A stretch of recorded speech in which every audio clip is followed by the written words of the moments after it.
Hello there, welcome to the Vaults Remastered, arguably the best unscripted tale of converting an old 5th edition campaign game world into Pathfinder 2nd edition remastered version.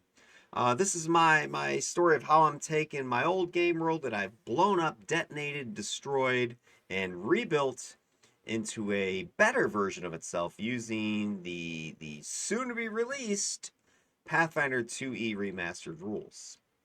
Today's episode is a continuation in my deep dive into the mythology, the lore behind one of my primordials in my game. One of the gods in this subterranean, grimdark survival, chaos versus order world, Kvarca, and his religion known as the Luminous Faith. Who, what is the Luminous Faith? Who are these people that would worship this crystalline entity, this brilliant but flawed titanic gemstone? Who has been unveiled by his light? Who has his radiance uh, shown the truth to? Well, that is the purpose of a recall knowledge check using your lore about his realm, perhaps using your religion knowledge. So let's go ahead and chuck that d20 and see what we get. You ask of the luminous faith, the sacred path we tread in Kvarca's hallowed name. It is the calling of those drawn inexorably to the light, to the promise of transformation that gleams like the heart of a perfect gem. Our unblemished Lord embodies the relentless pursuit of flawlessness, and we, his devout, follow in his luminous wake, seeking the elevation of our own essence to mirror his divine excellence. In our devotion, we see not just the shimmer of wealth or the glint of power, but the reflection of our potential selves. We are sculptors of our fate, chiseling away the mundane to reveal the extraordinary within. Every facet of our being is polished in service to Kvarca, each act of self-improvement a step towards the ultimate goal of absolute, unblemished perfection. The journey is arduous, lit by the glow of our conviction. To embrace the luminous faith is to embrace a transformation as profound as the earth's hidden treasures. Our prayers, our toil, our very lives are offerings upon the altar of Kvarca's grand design, each believer a gem in the making, yearning for the day we too may reflect the flawless purity of our Lord. I'd say that was a critical success, wouldn't you? The luminous faith, these people drawn to the light, seeking self improvement to the point of absolute perfection being the only acceptable outcome. These followers of Kvarca, that is what today's episode is all about. That is what we're going to discuss. Where do you get a story, the lore such as this? We're going to be doing a deep dive into how you take an old, 5e primordial who you've remade as a 2e primordial and using some Pathfinder mechanics and rules along with getting help from Kathy, my AI muse, chatbot GPT, chat GPT. We're going to take notes and resources and ideas that I've developed and fleshed out to the point where I have a very strong mythology for this primordial. And we're gonna use a template I've created for this purpose, a set of guiding questions that takes these resources, takes this information, takes the Pathfinder mechanics we're trying to align to, or Pathfinder examples, and we can, with the help of the AI, generate a very lush, rich narrative body of resource material lore that we can spread out into this very unique and homebrew original creation, this luminous faith, this religion. So let's get into how I do it, what I do, etc., and discuss the template and show some live Kathy responses as well as the Pathfinder related actionable outputs. For instance, Create some aphorisms, which are the sayings, the prayers that the followers would come up with to beseech their lord, their primordial. This is something that I discovered in Gods and Magic resources. I was reading through that and in development of these primordials in preparation for these videos. Also, the edicts and anathemas, as I converted my game from 5e to 2e Pathfinder. Edicts and anathemas are critical to cleric players and champions. And also, we're going to see how we can use this information about religion to help develop unique backgrounds that could be used and fit into the Pathfinder 2e game. So, let's take it away. The first stop on the journey of my primordial template was ethos. These are the moral code or the beliefs, not of the followers yet, but of Kvarca, the primordial. What does he believe? What does he think? What is his code? Because that his faith, if you will, is going to then drive the followers' faith. They're going to fit and align with what he believes. We're also going to be showing how we can take the information and develop the symbolism for our primordial. Those things like sacred weapons, sacred animals, the colors that are associated.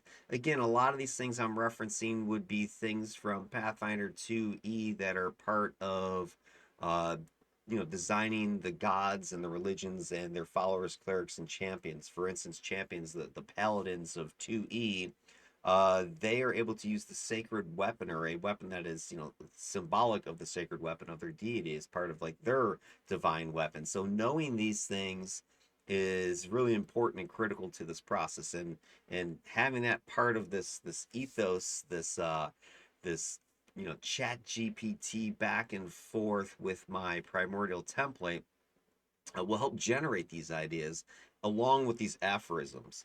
And throughout it all, no matter what I try to come up with, I always go back to how can I use this in actual mechanical sense. How are these results of these answers to these questions and this fleshing out process, how are they actionable? Something I can use in my game world to help players develop their characters, to help me, the GM, develop plots and quests and that sort of thing.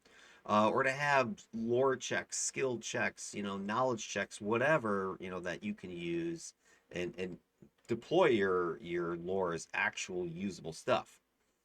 So let's go ahead and see if we can do some recall knowledge on some religion, maybe some lore about gemstones, and show how we can use ChatGPT Kathy here with my template and get some flesh on the bones of the ethos. Let me go ahead and load that up, be right back, and we'll see what we can come up with in real time. All right, I'm back. What you see is, here is my primordial template, specifically the religion section. And as you can see, I have taken the religion that I'm trying to create and develop, and I've divided it into a set of guiding questions, which have been divided into a few different categories, sections. I've got ethos, we've got tenets, we've got appeal, we've got manifestation, we have devotee benefits. This is what I want to generate. This is what I want to create, a complete, thorough, fleshed out mythology-based religion. Who are the people that are following this guy Kvarca? Now, if you saw my previous video on generating Kvarca's mythology, I had gone through this section of his beliefs here, his mythology, history, status, description, renown, realm, and goals, and I've already fleshed this out. So what I'm going to do is I'm going to take the information I have from this mythology section, and I am going to combine it with the religion section I wish to create, which is what you see these guiding questions here. I'm going to do ethos, tenets, appeal, manifestation. I'm going to save the devotee benefits for a follow-up video, because that gets into the mechanics of Pathfinder a little bit too hardcore for what I'm trying to showcase here.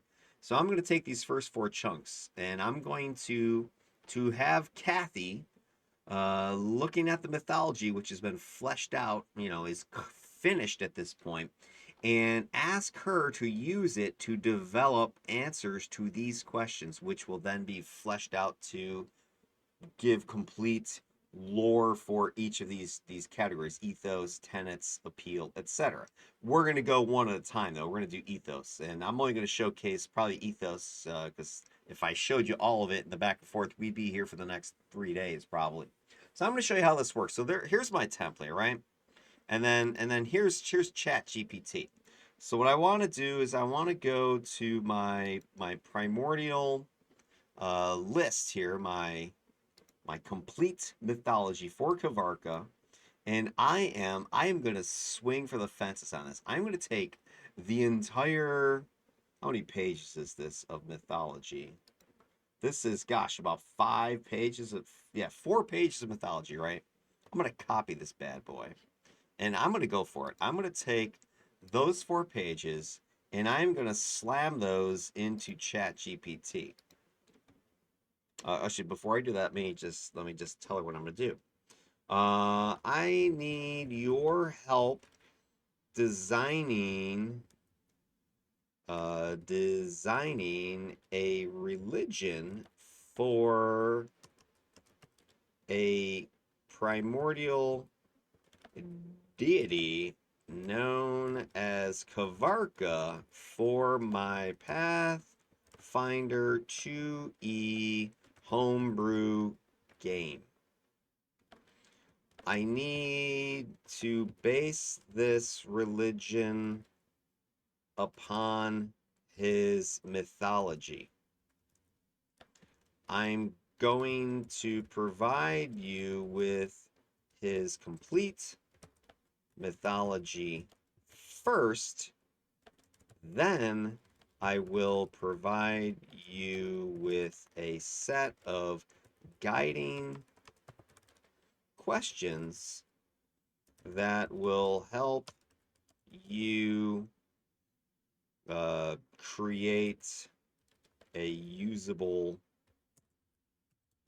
religion. Are you ready? Get her primed, right? Absolutely. She's ready to go. Please go ahead and give me the mythology Kvarca. All right, you asked for it, Kathy. Here she comes. Pow.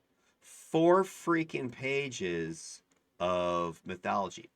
Now, normally I wouldn't just blast this in here, but you know, I don't want to pussyfoot around. I'm just gonna throw this in here and see what happens. All right, let me again caution her before, because you throw it in there, she'll probably start going. Here is Kvarca's mythology. Do not start creating the religion until I also provide you the guiding questions. Okay? Boom. All right. Let me do this, and now I'm gonna fire it up. So she shouldn't do anything but confirm that she's got this. Let's see, she listens. Thank you for providing the detailed mythology, Kvarca. I'll wait for your guiding questions before starting to shape the religion around this fascinating deity for your game. Please go ahead with the questions whenever you're ready. See, good. I've got her holding, right? I don't want her going crazy on me. I'm not ready. Okay? You don't want to lose control of the creative wheel here. All right, now I'm going to go over to my template for religion, and I am going to take just the ethos section. Okay, so I'm going to take this, copy this. I'm going to go back over to ChatGPT, and I'm going to let her know what's up. Great. Let's get started building an awesome, believable religion for Kvarca. Again, giving her a little bit of reminders, giving a little pep talk.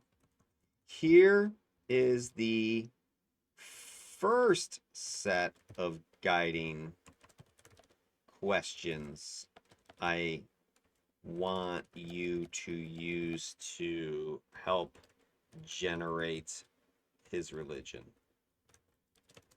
this section focuses on his ethos and therefore the ethos of his followers.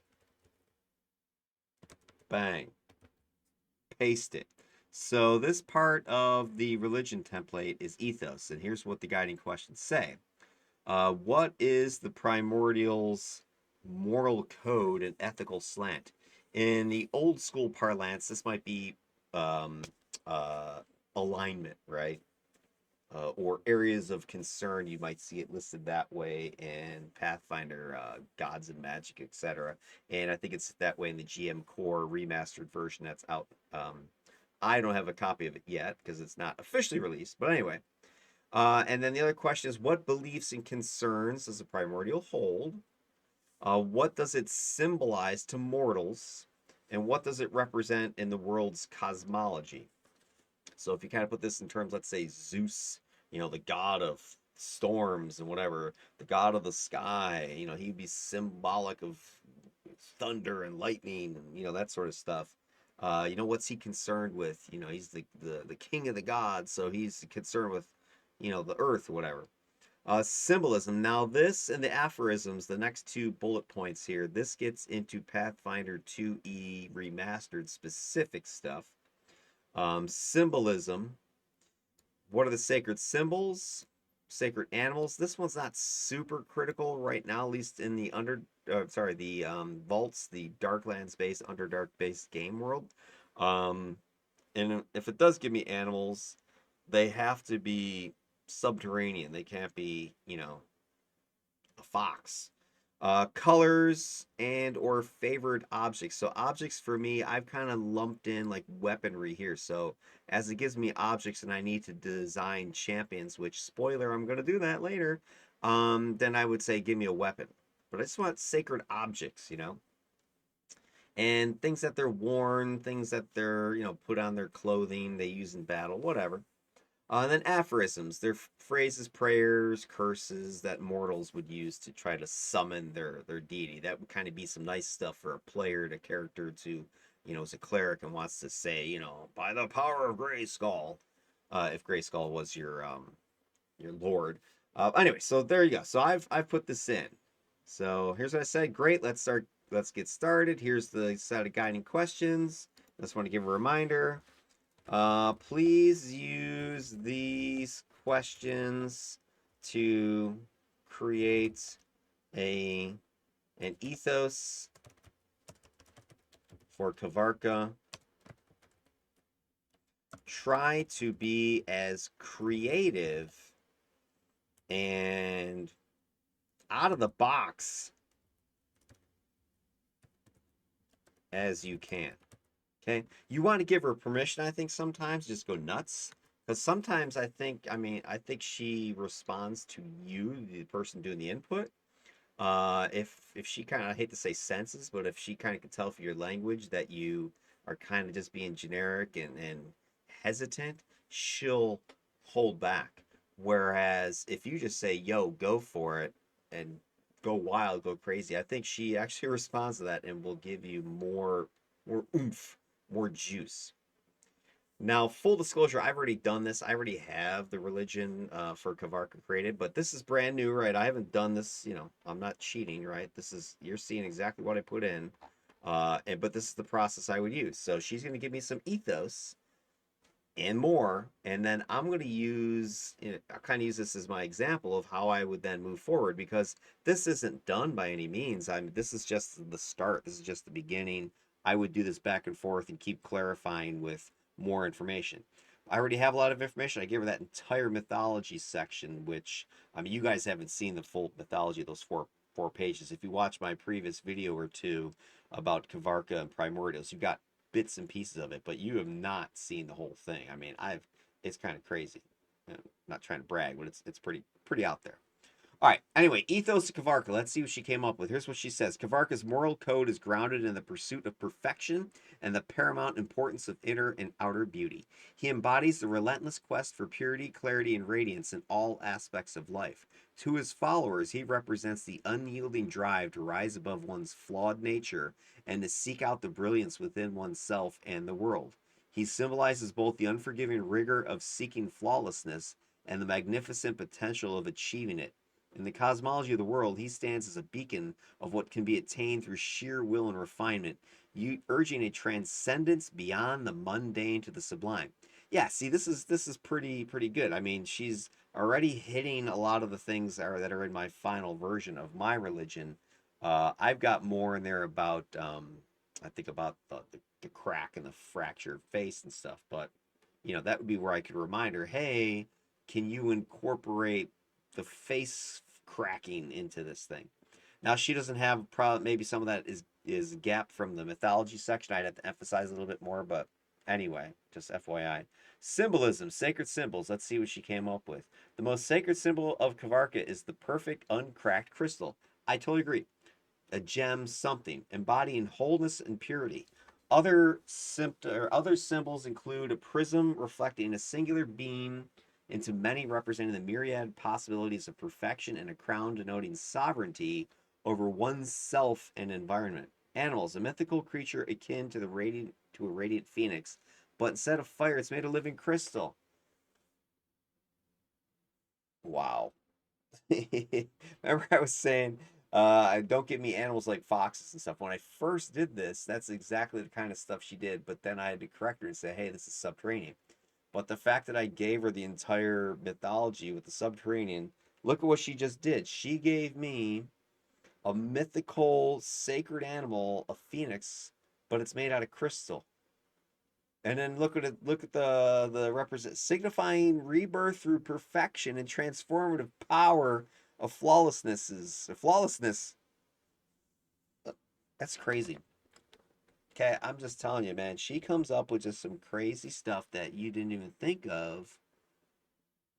I mean, that's a cool idea, right? I was thinking like crystal, like crabby things and spiders or whatever. And she's giving me a phoenix, and then a reason for the phoenix, right? The rebirth. Colors, prismatic hues dominate, particular reverence for clear, deep blue and the purest sapphire, representing clarity and depth of character, and the fiery red of rubies, symbolizing the burning passion for perfection. Again, she's giving me rationale. Love it. Favorite objects. And by the way, I mean, this is the kind of stuff that you can then use as lore responses, let's say, or just you creating the robes and the attire of priests and stuff, and then maybe a player character's like, why are they always wearing blue or red? Or an NPC is blue symbolizes our clarity. Red is our burning passion for perfection. Join the faith. You will learn more. You can see how this would then play out in an actual game. Favorite objects, mirrors with unmarred reflective surfaces for self-contemplation and improvement. Those are all over Quartzaram, by the way. And gem-encrusted tools used for precise cutting and shaping of stones. Metaphors for personal refinement. I love, love, love that she is explaining her choices. I don't have to go like, huh? Like, why'd you come up with that? She's giving me rationales, and I'm digging it. And I'm getting ideas. It's already cha-ching, cha-ching, cha-ching, churning in my head. Aphorisms, prayers, and curses. I'm not going to read through all the rest of these. I'll give you a couple more, but she's giving me a ton, right? In the light of Kvarca, we cast no shadow. This is used to express a desire to live without blemish or imperfection. That's awesome. By the crystal crown, we are judged. A reminder that one's worth is determined by their purity and dedication to perfection. I mean, this is just crazy. I mean, you got to agree with that, right? All right, so you get the idea, right? So that's what I would do. That's what I have done, and that takes us back to my version of Kvarca that I'm working with right now. I've got a lot of this information already generated. So if I have to go and make a recall knowledge check, or a player wants to make one, I, as the GM, have all this information that I've been generating. And so now I can say, yeah, make a religion check or make a lore crafting gems or whatever. I come up with an explanation. So let's put this to practice. Let's give a real example from the lore I've generated in an in-game scenario. Let me go ahead and make that lore check. So here's your scenario. Your party pauses outside a ceremonial chamber inside of one of Kvarca's temples. They had to go there for whatever reasons, and they are being escorted by one of the priests of Kvarca. Here's a make-believe exchange that you could potentially have from one of these religion checks, let's say. As the ceremony progresses, the priest accompanying you notices the inquisitive looks on your faces. With a knowing smile, he whispers to you, his voice barely rising above the chants of the ceremony. The gemstone blessing, the gemstone multifaceted and ever-reflective, is our emblem. Each facet represents a path to perfection, a virtue to aspire to. He points to the cultists, who are adorned in robes that shimmer with a spectrum of colors. You see deep greens, radiant blues, fiery reds, and purples, the very colors of the gemstones that dominate the chamber's aesthetic. Even our attire and the objects we hold dear are crafted to reflect our devotion, each inlaid with gems, each a small homage to our unblemished Lord. He repeats the intonation of his brethren. By the wheel and chisel we are refined. It signifies our belief that through trials and tribulations we are brought closer to the ideal of perfection that Kvarca embodies. Okay, another crit success. I was also thinking that this could easily be, some backstory, some background for one of your characters. Let's say one of your players wants to be a cleric of Kvarca. You could sort of role play this, or this might be them telling their teammates about their belief or about their faith and why they wear the certain colors that they're wearing as they're describing their character to their teammates. That's another way you can use this lore. The next part that the template gets into are the tenets. So these would be the ideals for the mortals that Kvarca would preach. From Pathfinder, 2E terms, this would be where the edicts and the anathemas come out from, the core rulebook under gods. In the gods and magic supplement, it's also going to be in the GM core, the remastered version, the player core. In this section of the template, those what are the mortals supposed to do or act or behave? This is like a role play feast you could have during a session 0 where you've got maybe one of your characters is a champion of Kvarca or a cleric of Kvarca. Somebody's background is related to that religion. You could use this information to help them build that character's backstory. And so again, I want to kind of use this as another example, another, how you could do this in a real game. So let's play this out during the ABC character creation. If you don't know about Pathfinder, when you're creating a new character, use the ABCs. You find an ancestry, a background, your class. That's sort of the order of operations you follow to create this character. So let's say you've got somebody on your player team there. They want to be a cleric, a champion of Kvarca, or whatever deity or primordial that you have in your game. Let's use this as an example of how to incorporate your lore with your players, with their characters' backstories. So let's say this is a session 0, and the player character is role playing with you, and you're playing the role of like the intake priest to this new initiate to the Luminous faith. They want to join the cult. How would you kind of RP that? So let's take a look at the example here. If you wish to enter the light of the luminous faith, you must adhere to these edicts. Strive for perfection. Illuminate the darkness. Embrace risk and exploration. Ward and expand the wealth of Prismar. Dedicate to Sid Hypernita. If you wish to remain within the light after your initiation and avoid penance, you must never commit the following sins. They are anathema to the unblemished Lord. Defile beauty. Settle for mediocrity. Shun knowledge. Neglect the Luminar Nexus. Hoard resources. So yeah, I think that would be a fun way to RP with one of your divine faith-based characters is to take this lore, or even if it's not necessarily a divine-based character, but somebody who has Kvarca or the Primordial, in their background somewhere. You could use this as an example of how to take some of your lore that you've created, some of your religious lore, and share it with a character just through this sort of an interaction. Talk about the edicts and the anathemas of the religion, whether or not they're actually a practitioner of that faith. And then they, of course, can share it with other players. The next part of the primordial template gets into the appeal. Why are people attracted to the primordial? Why Kvarca? In my instance, as I worked on this, definitely artisans, people that have a reverence for gems, minerals, shaping and crafting artistry, gemstones, that kind of thing.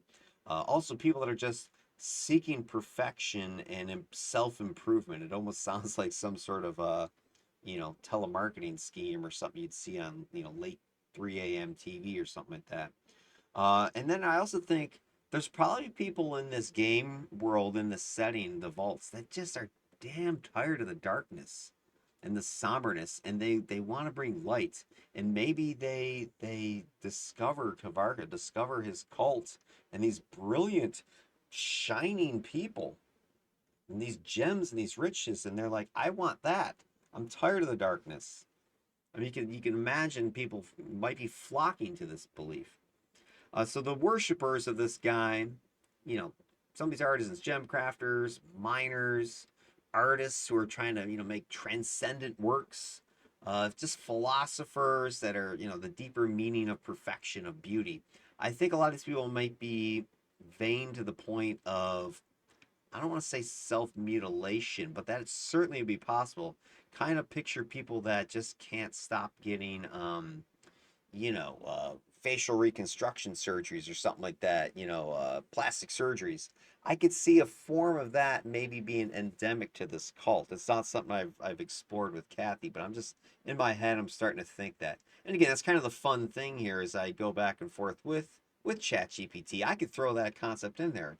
Hey, what if some of these people are extremists and they go to the extreme of like reshaping their faces? Maybe they're like putting crystal like implants or masks, or I don't know, just something crazy like that. And then a chatty there, she can fire off some cool back and forth with me. We'll come up with, I'm pretty sure I know what she's going to say. It'll probably be some sub faction within the cult of Kvarca. But this whole area here, the appeal, the followers, that sort of thing, this is a great like gold mine for NPCs, for designing factions within. Like I just kind of did it with you guys in like 15 seconds, just thought process. But it also could be more backstory, for your characters during that ABC creation. Again, and most of this I'd be applying to clerics and champions, but again, it doesn't have to be. It could be anybody who is in or around these cultists or Kvarca's realm. So let's take a look at our next example of that, where let's say you want to introduce a variant of a background for your game world. So, you're GMing and you're like, yeah, I need something that's more, tangible as game world, more thematic. And I've got this Kvarca guy as one of my primordials, and I've got, his realm of Prismar, and I got all these gem crafter people. How could I take advantage of that rather than just sort of the mundane backgrounds you're going to find in the core rule book? Is there any way you can develop this and modify this? And that's what this is. This is like a homebrewed version of a background, like an artisan background, a gem cutter. So let's see what this is all about. Let's go ahead and ask our resident expert, our narrator of the vaults here, what do they know about Kvarca's, artisans that live in and around that cult, or are inspired by them? Greetings, Chronicler. Allow me to enlighten you on the esteemed artisans of our radiant enclave, the Prismar Gem Cutters. These diligent souls live and breathe within the embrace of the vaults, their existence a dance of devotion amidst the splendor of creation. Under Kvarca's vigilant gaze, they coax the hidden glories from the womb of the earth, revealing the inner fire of each gem with every careful cut. Their hands are blessed with finesse, guided by an innate understanding of the stones they shape, a gift reflected in the boosts to their dexterity and intellect. Their knowledge runs as deep as the caverns they call home, an expertise recognized in their training in the crafting skill and their extensive lore of Prismar's bounty. Their eyes, ever discerning, are adept at piercing through the mundane to unveil the extraordinary, a talent akin to the quick identification of precious gems and enchanted relics. Such is the precision of their craft, a skill honed through years of dedication to the luminous faith and the pursuit of Kvarca's perfection. Should you seek to document the soul of Prismar, look no further than its gem cutters. In their art, you will find the heartbeat of our culture, the unyielding pursuit of beauty that defines our way of life. And that, my friends, I think is a great example of how you can take sort of a plain, mundane background, adapt it to your own specific homebrewed themed world, with some of your lore that you've created based around, Prismar, based around Kvarca. And the other way that this was hopefully interesting to you is that buried within this narrative is what the background provides bonus wise to the character during the ABC portion. It talks about their hands blessed with finesse, guided by innate understanding of the stones they shape, a gift reflected in the boosts to their dexterity and intellect. So in the actual mechanics that I've created for this particular background, you can choose dexterity or intelligence as one of your boosts from the background, and then the other one is optional. And then it also talks about crafting skill, because your background gives you a crafting skill. It also talks about their quick identification feat that they would have, and it's packaged within, again, a narrative. So you can kind of have this as, imagine this being a session 0 perhaps with a player character, or so maybe they're if you building this into your game where you're trying to have it more that you don't just pick something out of the book. You actually role play this stuff. You can kind of see how this would be a fun way to get your players more involved. Or maybe the player themselves is kind of the person telling the story again to their teammates. Like, hey, what's your character about? So rather than I sit around a tavern and I'm wearing purple and I'm an elf and I have a background in winemaking. Yay, exciting. No. Maybe have your player characters come up with a little story similar to this based upon the lore of the world to tell their teammates, to kind of role play it out. So that's another way I think you can use this lore and make your game a little more fun. All right, then the next part, I think it's the last part I'm going to talk about with Kvarca's religion here, is I had to develop his manifestation. How does he appear? How does he show his power? How is his faith learned about? So I looked at stuff like afterlife. What is the belief of what happens to, the souls of the devout? Where do they go? What happens to them? That would be a manifestation of his presence. Any specific temples and sacred sites. That's something that actually I got from Pathfinder's second edition, along with like the texts and the revelations. There was, I think it was in the Gods and Magic book, they had these as sort of the add-ons that was in that book as some interesting things. And I hadn't even, really thought about it that far with my own religion. So I took some of that cool stuff that I was seeing that was new to me from Pathfinder second edition, and I injected it into my template, and then it helps me to flesh this out even more. So how does Kvarca, or your Primordial, manifest in writings and sacred sites and places, belief systems about what happens to the soul? And this, again, is going to create a whole bunch of lore that you can use as a GM for your plot hooks, adventure quests, give you locations for your players to go to, one of these sacred sites, perhaps. And given that Pathfinder is a fairly lethal version of, fantasy TTRPG, and people are gonna die, you can use lore like this to explain a tragic loss, a failed recovery check, and dying 4 just clicked, players out, characters gone. What do you do? Maybe they were a worshiper, they were a believer, they were a follower of Kvarca.